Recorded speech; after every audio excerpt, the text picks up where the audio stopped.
Hey everyone, so 2 minutes on next of kin order for who's in charge at a funeral. Like always, go to your state, look into the rules and regulations in your state, not just general rules, funeral mortuary science law in your state.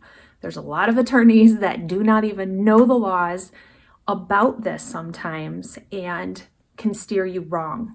So like here in Michigan, you cannot for yourself choose your disposition.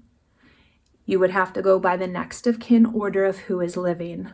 Or we now have a designee form that has to be filed with a funeral home when you're of good sound mind and body, and it has to be filed with the funeral home. It can't just be put in a will or anything like that. So there's the catch on it. But you can designate anybody you want to be in charge of your disposition, but it has to be done properly.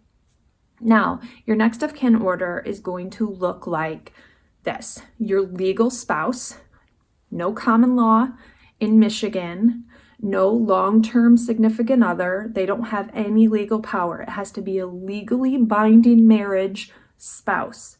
Then to adult children, then grandchildren, if they're of that age, parents, then brothers, sisters, nieces, nephews. And when it goes to each level, you have to have a majority.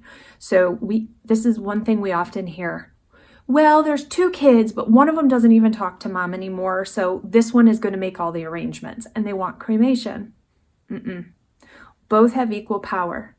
This one might not have talked to mom, but this one still has the right to say if mom gets cremated or not. So we have to find this person to sign the paperwork. It's a tricky situation.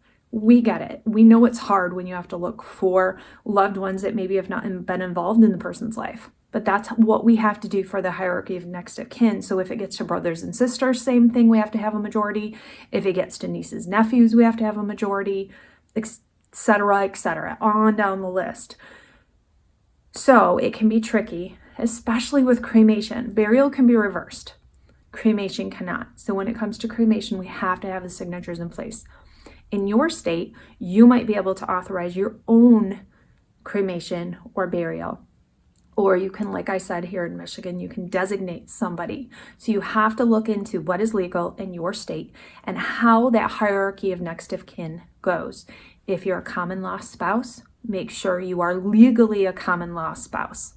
So make sure all your T's are crossed, your I's are dotted, and everything's in order before it comes to the situation that you're gone and your family has to decide and choose in that hierarchy of next of kin what is going to happen to you after you have died.